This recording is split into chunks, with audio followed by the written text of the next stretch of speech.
স্বরাষ্ট্র উপদেষ্টার সফরের দিন টেকনাফে অপহৃত 17 শ্রমিককে এখনও উদ্ধার করা যায়নি। এর মধ্যে অপহৃতদের পরিবারের কাছে চাওয়া হয়েছে মুক্তিপণ।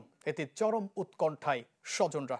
প্রশাসন বলছে অপহৃতদের উদ্ধারে সর্বোচ্চ চেষ্টা চলছে। টেকনাফের জাদিমুরা পাহাড়ের পাদদেশে বন বিভাগের নার্সারিতে কাজ করার সময় সোমবার সকালে অপহরণের শিকার হন ১৯ শ্রমিক। এর মধ্যে ২ জন পালিয়ে আসলেও জিম্মি ১৭ জন। আইনশৃঙ্খলা বাহিনী ঘটনার পর থেকে অভিযান চালালেও এখনও সন্ধান মেলেনি অপহৃতদের। অপহৃতদের পরিবারে এখন চরম উদ্বেগ উৎকণ্ঠা। স্বজনরা জানান, কয়েকজনের মুঠোফোনে মুক্তিপণ দাবি করেছে অপহরণকারীরা। তো পানি হাবাই বলা লেগে জল হারে ভরেছে তো ভরেছে পানি হাই বলা লেগে মানুষের মাঠে গিয়ে তো তোমাদের তারা আর নানে দিল গিয়ে হদ্দ হুনি দিদি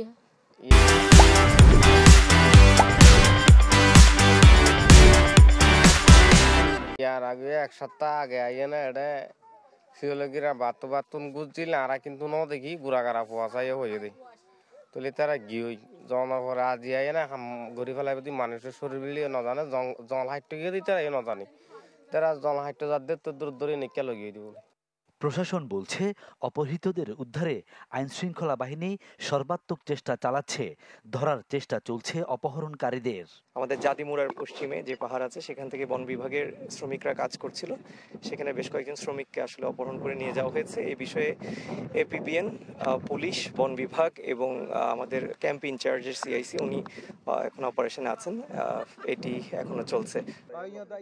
গত ১ বছরে টেকনাফে অন্তত ১৫০ জন অপহরণের শিকার হয়েছেন। তাদের মধ্যে ৯১ জন স্থানীয় এবং ৫৯ জন রোহিঙ্গা। সবশেষ স্বরাষ্ট্র উপদেষ্টার টেকনাফে সফরের দিন অপহরণের শিকার হন ১৯ জন শ্রমিক। Desk report, channel 24।